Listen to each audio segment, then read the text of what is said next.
Friends, അപ്പം നമ്മൾ ഇന്ന് ബേസിക് സയൻസിന്റെ ഒരു റിവിഷൻ ആയിട്ടാണ് വന്നിട്ടുള്ളത്. ബേസിക് സയൻസിന്റെ പാർട്ട് 2 ഒക്കെ എല്ലാവർക്കും കിട്ടിക്കാണും അല്ലേ? അപ്പം നമ്മൾ ബേസിക് സയൻസിന്റെ part 2 sky near at hand എന്ന് പറയുന്ന ഈ ഒരു പാഠമാണ് നമ്മൾ റിവിഷൻ ചെയ്യുന്നത്. മെയിൻ ആയിട്ടുള്ള എല്ലാ ക്വസ്റ്റ്യൻ ആൻസേഴ്സും മെയിൻലി നമ്മൾ പഠിക്കേണ്ടതെല്ലാം അണ്ടർലൈൻ ചെയ്തും എല്ലാം നമ്മൾ തരുന്നുണ്ട്. അപ്പോൾ ഈ ഒരു വീഡിയോ ആരും മിസ്സാക്കരുത്. നമ്മൾ ഈ ഒരു ചാപ്റ്ററാണ് എടുക്കുന്നത്. ആദ്യത്തെ രണ്ട് പേജസ് ഞാൻ അങ്ങനെ എടുക്കുന്നില്ല. ഞാൻ എടുക്കാൻ പോകുന്നത് ഈ ഒരു പേജ് നമ്പർ 19 തൊട്ടുള്ള പേജാണ് ഞാൻ എടുക്കുന്നത്. അപ്പം എല്ലാവരും ഒന്ന് ശ്രദ്ധിച്ചിരിക്കുക. ഇതൊന്നും ഈ ഒരു പാഠം മനസ്സിലാത്ത കുട്ടികൾക്ക് നമുക്ക് ഏറെ ഒരു ഉപകാരപ്രദമായിരിക്കും. അപ്പം എല്ലാവരും മെയിൻ ക്വസ്റ്റ്യൻസ് പറയേണ്ടതെല്ലാം ഒന്ന് ഞാൻ അണ്ടർലൈൻ ചെയ്തും ഒന്ന് കേട്ട് ഒന്ന് റിവിഷൻ ചെയ്തും ഒക്കെ ഇരിക്കുക. അപ്പം ഞാൻ പഠിക്കുന്ന ബുക്കാണിത്. അപ്പം ഞാൻ ഇതിനെക്കുറിച്ചുള്ള എല്ലാം പറഞ്ഞു തരുന്നതായിരിക്കും. നമ്മൾ പേജ് നമ്പർ 103 ആൻഡ് 104 വരെയാണ് നമ്മൾ പഠിപ്പിക്കാൻ പോകുന്നത്. അപ്പോൾ എല്ലാവരും ഇവിടെ ഒന്ന് ശ്രദ്ധിച്ചിരിക്കുക, ഒന്ന് അണ്ടർലൈൻ ചെയ്ത് കൊടുക്കുക. നിങ്ങൾക്ക് മനസ്സിലാവില്ലെങ്കിൽ ഉറപ്പായിട്ടും കമൻറ്റ് ചെയ്യണം. മനസ്സിലാക്കിക്കൊണ്ട് ഈ ഒരു നമുക്ക് ഓണം എക്സാമിന് വരുന്നത് നമ്മുടെ വാട്ടർ ആൻഡ് ലൈഫ് എന്ന പാഠവും സീഡ്സിന്റെ ആ ഒരു പാഠവും പിന്നെ സ്കൈ നിയർ അറ്റ് ഹാൻഡ് എന്നുള്ള ഈ ഒരു പാഠവുമാണ് നമ്മൾ പഠിക്കേണ്ടത്. അപ്പം നമുക്ക് പഠനത്തിലേക്ക് കിടക്കാം. നമ്മൾ 90ാമത്തെ പേജാണ് എടുത്തിട്ടുള്ളത്. അപ്പം നമുക്ക് ഇവിടം തൊട്ട് മീൻസ് ഇവിടെ ഈ ഒരു ഭാഗം തൊട്ടാണ് ഞാൻ പറയാൻ തുടങ്ങുന്നത്. ഇതൊന്നും നമുക്ക് അത്ര വേണ്ടതല്ല. നമ്മൾ ഈ ഒരു ഭാഗം തൊട്ടാണ് പറയാൻ തുടങ്ങുന്നത്. അപ്പം നമുക്ക് പഠിക്കാൻ തുടങ്ങാം. നോക്കി, it is in the earth's atmosphere. ഇതൊരു എർത്തിന്റെ അറ്റ്മോസ്ഫിയർ ആണ് കാണുന്നത്. ഈ ഒരു പിക്ചറിൽ കാണുന്നത്. നിങ്ങൾ ആദ്യം ഈ ഒരു പിക്ചർ നല്ലപോലെ ഒബ്സർവ് ചെയ്യണം. ഇതുപോലെ കുറെ സ്പേസിനെ കുറിച്ചുള്ള പിക്ചേഴ്സ് ഒക്കെ ആയിരിക്കും ഓണം ക്രിസ്മസ് എക്സാമിന് വരുന്നത്. അപ്പൊ നിങ്ങൾ ഇതൊന്ന് ഐഡന്റിഫൈ ചെയ്ത് ഒന്ന് വെക്കുക. ഇതുപോലുള്ളതായിരിക്കും വരുന്നത്. ക്വസ്റ്റ്യൻ പേപ്പർ പിന്നെ നിങ്ങൾ ചെയ്ത് പഠിക്കാൻ മറക്കരുത്. ക്വസ്റ്റ്യൻ പേപ്പർ നല്ലപോലെ ചെയ്ത് പഠിക്കണം. It is in the earth's atmosphere. ഈ കാണുന്നത് എർത്തിന്റെ ഒരു അറ്റ്മോസ്ഫിയർ ആണ്. All the trees exits, the bird and the aircrafts fly and the clouds float. ഈ സ്കൈയെ കുറിച്ചാണ് പറയുന്നത്. All the trees exits, trees ഇവിടെ ഉണ്ട്. കൂടാതെ birds and aircrafts fly in the clouds and the clouds floats.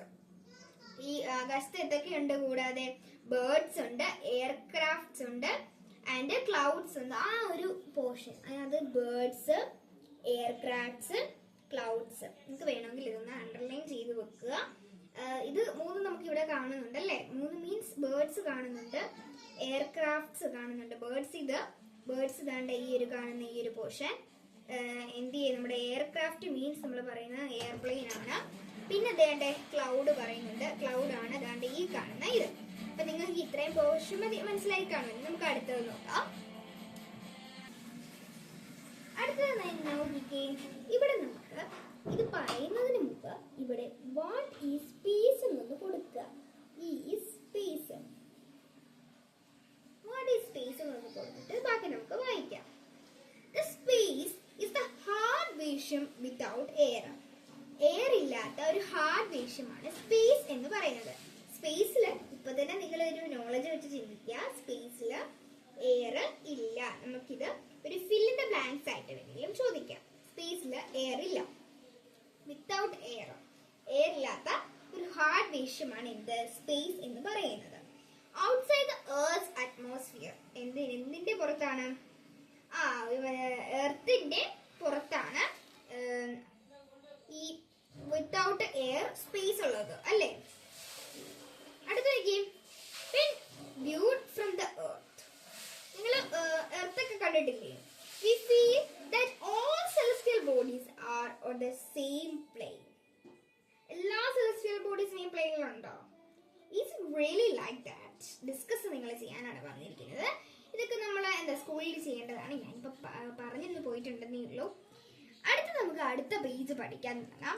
അടുത്ത പേജിൽ തൊട്ട് നമ്മൾ പഠിക്കാൻ തുടങ്ങുന്നത് ഓരോ പ്ലാനറ്റ്സിനെ കുറിച്ചും കൂടെ സ്റ്റാർസിനെ കുറിച്ചും ഒക്കെയാണ്. നമ്മളപ്പം ഓരോ ഇവിടെ കുറിച്ചാണ് പറഞ്ഞിട്ടുള്ളത്. അപ്പൊ നമുക്ക് പഠിക്കാം. ആദ്യം കൊടുത്തിട്ടുള്ള ആൽഫ സെന്റുറി എ.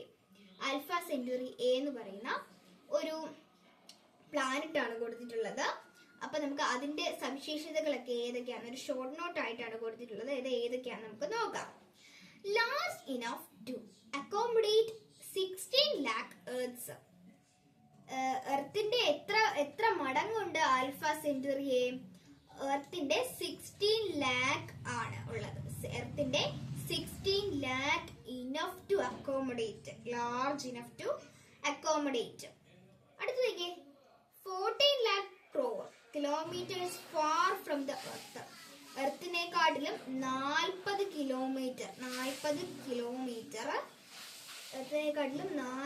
കിലോമീറ്റർ എവിടെ, എത്ര അകലെയാണ് ഈ ആൽഫ സെന്റുറി എ? ഇതൊരു വെരി വെരി ഇമ്പോർട്ടന്റ് ആണ് കേട്ടോ. നിങ്ങൾ അത് ഒന്ന് പഠിച്ചു നോക്കാം. ഫിൽ ഇൻ ദ ബ്ലാങ്ക്സ് ആയിട്ടൊക്കെ വരും, അല്ലെ മാച്ച് ദ ഫോളോയിങ് ആയിട്ടൊക്കെ വരും. അപ്പൊ നമ്മൾ ആൽഫ സെന്റുറി ആയെ കുറിച്ച് പഠിച്ചു. അടുത്ത് നമ്മൾ പഠിക്കാൻ പോകുന്നത് സണ്ണിനെ കുറിച്ചാണ്. സണ്ണ് നമ്മൾ എല്ലാവരും കണ്ടിട്ടുണ്ട് അല്ലേ? സണ്ണ് നമ്മള് രാവിലെ എഴുന്നേൽക്കുമ്പോഴേ ഉദിച്ചു വരുന്ന ഉദയ സൂര്യൻ എന്നൊക്കെ പറയുന്ന പോലെയുള്ള ഒരു സണ്ണാണ്. അടുത്ത് നോക്കിയേ, large enough to accommodate 13 lakh earth. എർത്തിനെക്കാട്ടിലും 13 ലക്ഷം വലുതാണ് എന്ത്, നമ്മുടെ സൺ എന്ന് പറയുന്നത്. ഇത് 40 ലക്ഷമാണെങ്കിൽ, അല്ല പോട്ടെ, 16 ലക്ഷമാണെങ്കിൽ അതിന്റെ 3 മടങ്ങ് കുറവാണ് എന്ത്, 13 ലക്ഷം എന്നാണ് ഇവിടെ കൊടുത്തിട്ടുള്ളത്. Large enough to accommodate 13 lakh earth. നമ്മള് ഈ ആൽഫ സെന്റുറിയിലേക്ക് 16 ആണെങ്കിൽ അതിന് 3 കുറച്ചു, നമുക്ക് ഇവിടെ 13 ആണ് കൊടുത്തിട്ടുള്ളത്. 13 ലക്ഷം എർത്തിനെക്കാട്ടിലും വലുതാണുള്ളത് അല്ലേ? 13 ലക്ഷം എർത്ത് കൂടുന്നതാണ് എന്ത്, നമ്മുടെ ഈ ഒരു സൺ എന്ന് പറയുന്നത്. പിന്നെ നോക്കി ഇവിടെ എന്താ കൊടുത്തിട്ടുള്ളത്, 15 crore kilometers away from earth. ഇവിടെ 40 കോടി കിലോമീറ്റർ അകലെയാണ് എർത്തിൽ നിന്നെങ്കിലും ഇവിടെ തന്നെ 15 കോടി കിലോമീറ്റർ അകലെ മാത്രമാണ് എന്തുള്ളത്, എർത്തിൽ നിന്നും അകലെയാണ് എന്ത്, നമ്മുടെ സൺ എന്ന് പറയുന്നത്. അടുത്തത് നമ്മൾ ജീവിക്കുന്ന നമ്മുടെ വാസസ്ഥലമായ എർത്ത്, ഭൂമിയാണ് കേട്ടോ. നമ്മൾ എർത്തിനെ കുറിച്ചാണ് പഠിക്കുന്നത്. Large enough to accommodate 15 moons. എന്താ പറഞ്ഞിരിക്കുന്നത്, 15 മൂൺസ് 50 ചന്ദ്രന്റെ സമമാണെന്ത്, നമ്മുടെ ഈ പറയുന്ന ഭൂമി എന്ന് പറയുന്നത്. അപ്പം എത്ര മൂൺസിന് സമമാണെന്ന് ചോദിച്ചാൽ എന്താ പറയാ, 15 മൂൺസിന് സമമാണ് നമ്മുടെ ഈ ഒരു എർത്ത് എന്ന് പറയുന്നത്. അപ്പൊ മൂൺ എന്താണ്, വളരെ ചെറിയ ഒരു ഉപഗ്രഹമാണ് അല്ലേ? മൂൺ എന്താണ്, ഭൂമിയുടെ ഉപഗ്രഹമാണ് എന്ത്, മൂൺ. അതിനെ കുറിച്ചൊക്കെ നമ്മൾ പഠിക്കാൻ വരുവാണ്. അപ്പൊ നിങ്ങൾ അതൊന്ന് ശ്രദ്ധിച്ചിരിക്കാൻ കൊള്ളാം. മൂൺ. അടുത്ത് നമ്മൾ മൂണിനെ കുറിച്ചാണ് പറയുന്നത്. 3.84 lakh kilometers away from the earth. എന്താ ഇവിടെ ലാക്ക് ആണ് വന്നിരിക്കുന്നത്, ഇവിടെ രണ്ടിടത്തും എന്താ വന്നിരിക്കുന്നത്, ക്രോർ ആണ് വന്നിരിക്കുന്നത് അല്ലേ? ഇല്ല, ലാർജ് ഇനഫ് പറഞ്ഞിട്ടുണ്ടോ? ഇല്ല. ഇവിടെ പറഞ്ഞിട്ടുള്ള 3.84 lakh kilometers away from the earth എന്നാണ് പറഞ്ഞിട്ടുള്ളത്. 3.84 ലക്ഷം, 3.84 ലക്ഷം കിലോമീറ്റേഴ്സ് എവേ ആണ്, അത് കിലോമീറ്റേഴ്സ് അകലെയാണ് എന്ത്, എർത്തിൽ നിന്നും അല്ലേ? ഇനി നമുക്ക് അടുത്ത പേജ് നോക്കാം.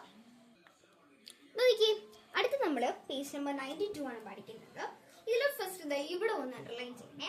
Stars cluster are known as constellation. Stars അതായത് മീൻസ് സ്റ്റാർസിന്റെ ഒരു കൂട്ടത്തെയാണ് നമ്മൾ എന്തെന്ന് വിളിക്കുന്നത്, കൺസ്റ്റലേഷൻ എന്ന് വിളിക്കുന്നത്. നോക്കിയേ,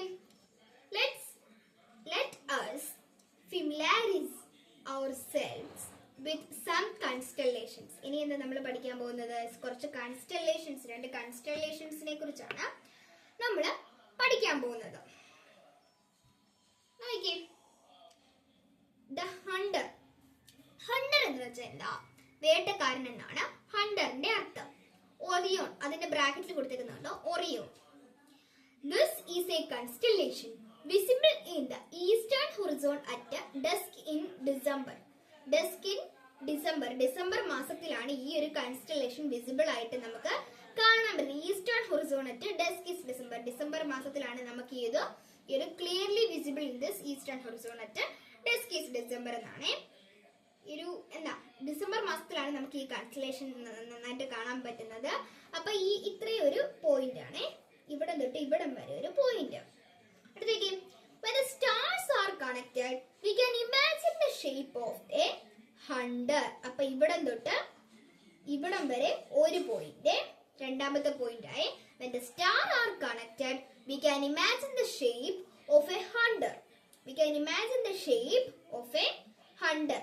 ഈ സ്റ്റാർസ് എല്ലാം കൂടെ കണക്ട് ആവുന്നതാണ് കൺസ്റ്റലേഷൻ എന്ന് പറഞ്ഞു. ഈ ഒരു കൺസ്റ്റലേഷൻ എങ്ങനെയാ, ഈ സ്റ്റാർസ് എല്ലാം കൂടെ കണക്ട് ചെയ്ത് പിക്ചർ 5.7 നോക്കിയേ. ഈ സ്റ്റാർസ് എല്ലാം കൂടെ കണക്ട് ചെയ്ത് കണ്ടപ്പോഴത്തേക്കും എന്താ നമുക്ക് ഇമാജിൻ ചെയ്തത് നമ്മൾ കാണാൻ പറ്റുന്ന എന്താ, ഒരു വേട്ടക്കാരൻ അമ്പുമായിട്ട് നിൽക്കുന്ന പോലെയല്ലേ നമുക്ക് തോന്നുന്നത്. അപ്പം അതുകൊണ്ടാണ് ഇവിടെ പറഞ്ഞത് when the stars are connected we can imagine the shape of a hunter and hence given the name hunter. അതുകൊണ്ടാണ് എന്തുകൊണ്ട് ഇതിനെ ഹണ്ടർ എന്ന് വിളിക്കുന്നത്. ഈ സ്റ്റാർസ് എല്ലാം കൂടെ കണക്ട് ചെയ്ത് ഒരു വേട്ടക്കാരന്റെ ലുക്ക് ഉള്ളത് കൊണ്ടാണ് ഇതിനെ നമ്മൾ ഹണ്ടർ എന്ന് വിളിക്കുന്നത്. ആ ഹണ്ടർ എന്നുള്ള ഒരു പേര് അണ്ടർലൈൻ ചെയ്തേ. അടുത്ത് നോക്കിയേ, the Greeks gave their names Orions to this constellation. Orions എന്ന് പറഞ്ഞാലും Orions to this constellation. The Greeks gave their names Orions to this constellation. ഇവിടം വരെ ഒരു പോയിന്റ്. ഇതെന്തിനാണ് ഞാൻ ഇങ്ങനെ പോയിന്റ് ഇടിപ്പിക്കുന്നതെന്ന് ചോദിച്ചാല്, write a short note about the Hunter അല്ലെങ്കിൽ ഒറിയൺ എന്ന് ചോദിക്കുവാണെങ്കിൽ നമുക്ക് പെട്ടെന്ന് ഈസി ആയിട്ട് ഈ ഒരു 3 പോയിന്റ്സ് ആണെങ്കിലും എഴുതാൻ പറ്റും. അടുത്ത നോക്കിയും which is the name of A Hunter in this mythology. അതായത് ശാസ്ത്രങ്ങളിൽ പറയുന്നത് ഇതിന്റെ പേര് കൊടുത്തിട്ടുള്ളത് വേട്ടക്കാരന് ഹണ്ടർ എന്നാണ് കൊടുത്തിട്ടുള്ളത്. നമ്മളപ്പം ഒരു കൺസ്റ്റലേഷൻ പഠിച്ചു. ഒരു കൺസ്റ്റലേഷൻ എന്താ, ഒറിയോൺ, ഒറിയോൺ, ഹണ്ടർ, ഒരു കൺസ്റ്റലേഷൻ പഠിച്ചു. രണ്ടാമത്തെ കൺസ്റ്റലേഷൻ ആണ് സപ്റ്റർഷിസ്. സപ്റ്റർഷിസ് ആണ് രണ്ടാമത്തെ കൺസ്റ്റലേഷൻ. നമുക്കതൊന്ന് വായിച്ചു നോക്കാം. This is a constellation in the northern horizon clearly visible during the month of April. അവിടം വരെ നമുക്കൊരു പോയിന്റ് കൊടുക്കാം. അവിടം വരെ നമുക്കൊരു point. This is a constellation in the northern horizon clearly visible during the month of April. ഈ constellation എപ്പോഴാണ് നമുക്ക് കാണാൻ പറ്റുന്നത്? ഏപ്രിൽ മാസത്തിലാണ് നമുക്ക് ഈ ഒരു കൺസ്റ്റലേഷൻ ക്ലിയർലി വിസിബിൾ ആയിട്ട് കാണാൻ പറ്റുന്നത്. അടുത്തേക്ക് without the aid of A telescope. ഇത് നമുക്ക് ടെലസ്കോപ്പ് വെച്ചാണെങ്കിലും കാണാൻ പറ്റും. The name Saptarshis was given by Indians because 7 stars could be seen very clearly in this constellation. അപ്പൊ ഈ ഇത്രയും അണ്ടർലൈൻ ചെയ്തേക്കുന്ന അത്രയും ഒരു പോയിന്റ്. എന്താ പറഞ്ഞേക്കുന്നേ, ഈ ഒരു സപ്റ്റർഷിസ് എന്നുള്ള ഒരു നെയിം കൊടുത്തിട്ടുള്ളത് ആരാ? നമ്മുടെ ഇന്ത്യൻസ് ആണ് ഈ ഒരു സപ്റ്റർഷിസ് എന്നുള്ളൊരു നെയിം കൊടുത്തിട്ടുള്ളത്. എന്താ അതിന്? ബിക്കോസ് അതിന് കാരണം എന്താ? 7 stars could be seen very clearly in this constellation. ഇന്ത്യൻസിന് ഈ ഒരു കൺസ്റ്റലേഷൻ സപ്തം എന്ന് പറഞ്ഞാൽ 7 എന്നാണ് അർത്ഥം. ഈ സപ്റ്റർഷിസ് കാണാൻ 7 stars നമ്മൾ ക്ലിയറിലായിട്ട് എന്തിനാണ് കാണാൻ പറ്റുന്നത്? നമ്മുടെ ഇന്ത്യൻസിന് കാണാൻ പറ്റുന്നത്. അതുകൊണ്ടാണ് എന്തെന്ന് കൊടുത്തിരിക്കുന്നത്? സപ്റ്റർഷിസ് എന്ന് കൊടുത്തിട്ടുള്ളത്. അടുത്തേക്ക് in European countries it is known as a big dipper as it has the shape of a big spoon. European countries എന്താ ഇതിനെ വിളിക്കുന്നത്? ഒരു ബിഗ് ഡിപ്പർ എന്നാണ് വിളിക്കുന്നത് അല്ലേ? ബിഗ് ഡിപ്പർ എന്ന് വെച്ചാൽ തവി, സ്പൂൺ എന്നൊക്കെ പറയും. As it has the shape of a big spoon. അത് എന്തുകൊണ്ടാണ് വിളിക്കുന്നത്? ഒരു ബിഗ് സ്പൂൺ, ഒരു വലിയ സ്പൂൺ പോലെയാണ് അവർക്കിത് കാണാൻ പറ്റുന്നത്. അപ്പൊ ഈ ഒരു പോർഷനും കൂടെ നമ്മൾ അണ്ടർലൈൻ ചെയ്ത് കൊടുക്കുക. ഇതൊരു ഒരു പോയിന്റ് ഇവിടെ നമ്മൾ അണ്ടർലൈൻ ചെയ്യേണ്ടതായിരുന്നേ. ഓക്കെ, അടുത്ത നോക്കി. It is a part of the constellation Ursa Major. ഇത് ഉർസ മേജർ എന്ന് പറയുന്ന ഒരു കൺസ്റ്റലേഷന്റെ ഒരു പാർട്ടാണ്. അതും ഒരു പോയിന്റ് ആക്കാവേ. നമുക്ക് ഷോർട്ട് നോട്ട് അബൌട്ട് ചോദിക്കുമ്പോഴത്തേക്ക് നമുക്ക് എഴുതേണ്ടതാണേ. അടുത്ത നോക്കി. Collect information about more constellation like this and draw them in your science diary. നമുക്ക് കണ്ടെത്തി എഴുതിയിട്ടുണ്ടാവും കുറെ കൂട്ടുകാരെ. അടുത്ത നോക്കി. Look at the picture of the star watching camp organized in a school. ഈ കൊടുത്തിരിക്കുന്ന പിക്ചർ എന്തിന്റെയാ? ഒരു സ്കൂളിൽ നടക്കുന്ന സ്റ്റാർ വാച്ചിങ് ക്യാമ്പിന്റെയാണ് അല്ലെ? Star watching camp government UP school എന്ന് പറഞ്ഞാണ് കൊടുത്തിട്ടുള്ളത്. കണ്ടോ ഇവിടെ എന്താ കാണാൻ പറ്റുന്നേ? നിങ്ങളൊന്ന് നിങ്ങൾ ഒന്ന് എന്നാ കമന്റിൽ ഒന്ന് അയച്ചേക്കണേ. You may also participate in a star watching camp and learn more about the sky. നിങ്ങൾ ഇതുപോലുള്ള സ്റ്റാർ വാച്ചിങ് ക്യാമ്പിൽ ചേർന്നിട്ടുണ്ടോ? ഇതുപോലെ സ്കൈയെ കുറിച്ച് കൂടുതൽ അറിയാൻ പറ്റിയിട്ടുണ്ടോ? If the sky is cloudy or there is too much light around, sky watching will be difficult. എന്താ ഇവിടെ പറഞ്ഞിട്ടുള്ളത്? ഈ സ്കൈ വാച്ചിങ്ങിന് ഇറങ്ങുമ്പോൾ നമ്മൾ ക്ലൗഡി ആയിട്ടുള്ള ഡേയ്സ് നമ്മൾ എന്ത് ചെയ്യണം? അവോയ്ഡ് ചെയ്യണം. ക്ലൗഡി ഡേയ്സ് നമ്മൾ അവോയ്ഡ് ചെയ്യണം. പിന്നെ എന്താ ചെയ്യേണ്ടത്? നല്ല ബ്രൈറ്റ് ആയിട്ടുള്ള ഡേയ്സ് വേണം. നമ്മൾ സ്റ്റാർസ് എല്ലാം കാണാൻ പറ്റുന്ന ഒരു ഡേയ്സ് വേണം നമ്മൾ ചൂസ് ചെയ്യാനായിട്ട്, കേട്ടോ. അടുത്ത് നോക്കിയേ, what preparations do we need for star watching? ഞാൻ പറഞ്ഞല്ലോ, chosen A clear night. Chosen A clear night. Chosen A clear night. അടുത്തത് നോക്കിയേ, അടുത്ത എന്തായിരിക്കും? ചൂസൻ എ ക്ലിയർ നൈറ്റ് എന്ന് പറഞ്ഞു. Should be avoid a cloudy day. Should B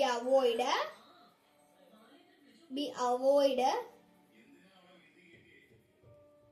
എന്താ പറഞ്ഞേക്കുന്നേ? ഒരു ക്ലൗഡി ഡേ അവോയ്ഡ് ചെയ്യാനല്ലേ? Cloudy day. ഇനി നിങ്ങൾക്ക് തോന്നുന്ന കാര്യങ്ങളൊന്ന് കൂട്ടിച്ചേർത്ത് എഴുതുക, കേട്ടോ. അടുത്ത് നോക്കിയേ, ഇവിടെ നമുക്കൊരു ക്വസ്റ്റ്യൻ കൊടുക്കാം.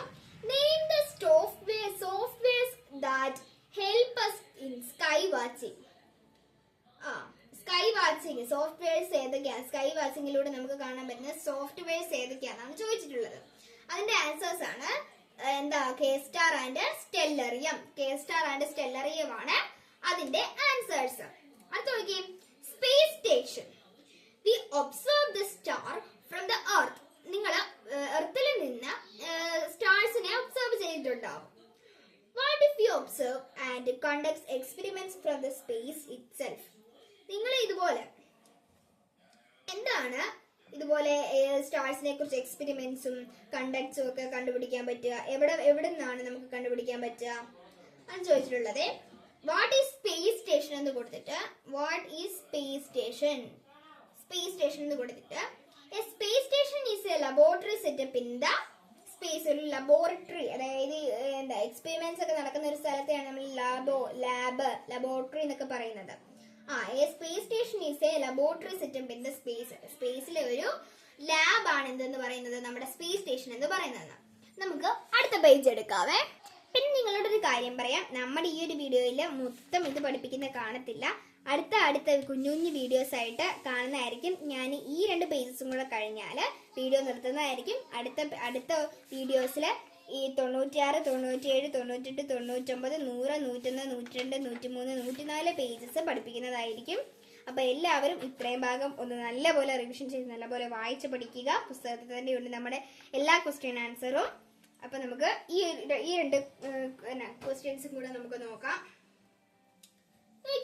What problems can be faced by the people who reach the space station for experiment? ആൾക്കാർ, അതായത് പീപ്പിൾസ്, ആളുകൾ എന്തൊക്കെ പ്രോബ്ലംസ് ആണ് ഈ സ്പേസ് സ്റ്റേഷനിൽ എക്സ്പെരിമെന്റ്സ് നടത്താൻ നേരം അനുഭവപ്പെടുന്നത്? എവിടെ എയർ ഉണ്ടോ? നമുക്ക് കാലുറച്ച് നിൽക്കാൻ പറ്റും? ഗ്രാവിറ്റി ഉണ്ടോ? ഇല്ലല്ലേ. അതുപോലുള്ള കുറച്ച് എഴുതാനായിട്ടാണ് പറഞ്ഞേക്കുന്നത്. നോ എയർ ഇവിടെ കൊടുത്തിട്ടുണ്ട്. അടുത്ത് നമ്മൾ എഴുതണം no gravity, no water, no sound, no weight. അത്രയും പോയിന്റ്സ് നമ്മളിവിടെ എഴുതുക. ഇത് നിങ്ങൾ സ്കൂളിൽ പഠിച്ചിട്ടുണ്ടാവും. അതുകൊണ്ട് നമ്മൾ ഇമ്പോർട്ടൻറ്റ് ക്വസ്റ്റ്യൻസ് ആണ് പറഞ്ഞു പോകുന്നത്. അടുത്ത നോക്കിയേ, ദ മൂണിനെ കുറിച്ചാണ് നമ്മൾ പഠിക്കാൻ പോകുന്നത്, അല്ലേ?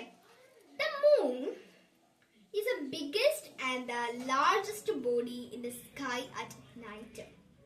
മൂൺ എന്താണ്? ഒരു ബിഗ്ഗസ്റ്റ് ആൻഡ് ലാർജസ്റ്റ് ബോഡിയാണ്. Largest celestial body to the earth, അല്ലേ? ഇതിന്റെ അടുത്ത് നിൽക്കുമ്പോൾ, എർത്തിന്റെ അടുത്ത് നിൽക്കുമ്പോഴത്തേക്ക് മൂൺ ഭയങ്കര വലിയ ഒരു ഗ്രഹമായിട്ട് നമുക്ക് തോന്നുന്നുണ്ട്, അല്ലേ? പക്ഷെ ആണോ? മൂൺ ഒരു ചെറിയ ഒരു ഉപഗ്രഹമാണ്. What could be the reason? ഇത് തന്നെയാണ് അതിന്റെ അർത്ഥം. The moon is the biggest and the brightest body in the sky at night. That is why the moon is largest and the brightest in the sky. അടുത്ത നോക്കി, the moon is the closest celestial body to the earth. ഒരു point ആണ്. മൂണിന്റെ features ഏതാന്ന് ചോദിച്ചാൽ നമുക്കത് എഴുതാം. The moon revolves around this earth. ഇവിടം വരെയും ഒരു പോയിന്റ് ആണ്. Satellites are celestial bodies which revolves around this planets. ഇതിന് what are satellites എന്ന് കൊടുക്കണം. What are satellites എന്ന് കൊടുത്തിട്ട് എഴുതണം. Revolves around the planet. The moon is a satellite of earth. അതും ഒരു പോയിന്റ് ആണ്. The light of the sun that falls on the moon get reflected. അതൊരു പോയിന്റ് ആണ്. The reflected light makes the moon glow and we see it as the light of the moon. അതും ഒരു point ആണ്. ഇത്രയും points നിങ്ങൾ rough ബുക്കിലോട്ട് എഴുതി ഒന്ന് പഠിക്കുവാണെങ്കിൽ മക്കളെ നിങ്ങൾക്ക് ഈ ഒരു പാഠത്തിന് ഫുൾ മാർക്ക് കാണും ബേസിക് സയൻസിന്. അപ്പൊ എല്ലാവരും ഒന്ന് എഴുതുക. നോക്കിയേ, what are some other features of the moon? മൂണിന്റെ വേറെ ചെറിയ ചെറിയ ഫീച്ചേഴ്സ് ഏതൊക്കെയാണെന്നാണ് ചോദിച്ചിട്ടുള്ളത്. സ്ഫെറിക്കൽ, ഒരു റൗണ്ട് ഷേപ്പിലാണുള്ളത്. പിന്നെന്താ, നോ അറ്റ്മോസ്ഫിയർ. അറ്റ്മോസ്ഫിയർ ഉണ്ടോ? ഇല്ല. No self luminous. ലൂമിനസ് എന്ന് വെച്ചാൽ എന്താ? പ്രകാശം എന്നാണ് അർത്ഥം വരുന്നത്. No self luminous. Revolves around the earth. Natural satellite ആണ് അല്ലേ? ഒരു നാച്ചുറൽ സാറ്റലൈറ്റ് ആണ്.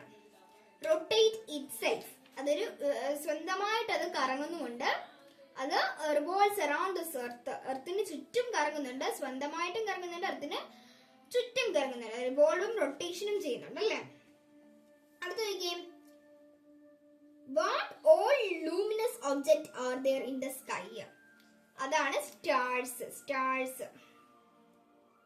The sun is the closest star to the earth. അതൊന്ന് അണ്ടർലൈൻ ചെയ്യേ. Sun closest star to the earth ആണ്. സണ്ണ് വളരെ 15 കിലോമീറ്റേഴ്സ് 15 കോടി കിലോമീറ്റേഴ്സ് മാത്രം അകലെയാണ് എന്ത് സണ്ണ് ഭൂമിയിൽ നിന്ന് കേട്ടോ. മൂന്നാമത്തെ സോളാർ സിസ്റ്റത്തിലെ മൂന്നാമത്തെ ഗ്രഹമാണ് എന്ത്? ഭൂമി എന്ന് പറയുന്നത്. Like the sun, there are billions of stars in the universe.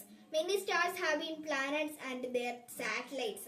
നമ്മുടെ സ്പേസില് സണ്ണ് മാത്രമല്ല, സണ്ണും പിന്നെ ബില്യൺസ് കണക്ക്, ശതകോടി കണക്ക് സ്റ്റാർസ് ഉണ്ട് നമ്മുടെ ഈ ഒരു യൂണിവേഴ്സില്. Many stars have planets and their satellites. അവിടെ സ്റ്റാർസും പ്ലാനറ്റ്സും സാറ്റലൈറ്റ്സുമാണ് നിലനിന്നുകൊള്ളുന്നത്. How to different the stars and other celestial bodies? അവിടെ നിങ്ങൾ എഴുതേണ്ടത് stars are self-luminous but and satellites are not self-luminous. ഇത്രയാണ് നിങ്ങൾ എഴുതേണ്ടത്. അപ്പൊ നമ്മള് ഈ ഒരു പേജും ഈ ഒരു പേജും ഈ ഒരു പേജും ഈ ഒരു പേജും ഈ ഒരു പേജും ഈ ഒരു പേജും ഈ ഒരു പേജും ഈ ഒരു പേജും ഈ ഒരു പേജും അടുത്ത ദിവസം പഠിപ്പിക്കുന്നതാവും. 3 പാർട്ടായിട്ടാവും ഉണ്ടാവുക. എല്ലാവരും ഇത്രയും വരെ പഠിച്ചു, നല്ലപോലെ മനസ്സിലായി എന്ന് വിചാരിക്കുന്നു. അപ്പൊ എല്ലാവരും ഇത് നല്ലപോലെ റിവിഷൻ ചെയ്തെടുക്കുക. വീഡിയോ കാണണം, സബ്സ്ക്രൈബ് ചെയ്യണം. ഇതിനിടയിൽ എനിക്കൊരു കാര്യം പറയാനായിട്ടുണ്ട്. നമ്മുടെ ഈ ഒരു വീഡിയോ എൻ്റെ അമ്മയുടെ ഗൂഗിളിന് ഒരു പ്രോബ്ലം ഉണ്ടായി. ആ പ്രോബ്ലം ഉണ്ടായപ്പോഴത്തേക്കും നമ്മൾ ഈ വീഡിയോ എടുത്തതെല്ലാം ഡിലീറ്റ് ആയിപ്പോയി. അപ്പം അത് നമ്മൾ ആദ്യം തൊട്ട് ഒന്നുകൂടി ഇടുന്നുണ്ട്. അപ്പം ആർക്കും കാണാൻ പറ്റില്ല, വിഷമിക്കുന്നുണ്ട്. അപ്പം ആരും വിഷമിക്കൊന്നും വേണ്ട, നമ്മളെ വീഡിയോസ് ഇനി ഇടുന്നതായിരിക്കും. മോറൽ സയൻസ് പഠിപ്പിച്ച എല്ലാവരും കണ്ട് കാണാൻ സാധ്യത കുറവാണ്. നമ്മൾ അടുത്ത മോറൽ സയൻസ് ഇനിയും പഠിപ്പിക്കുന്നതാവും. അപ്പം അതുവരെ ബൈ.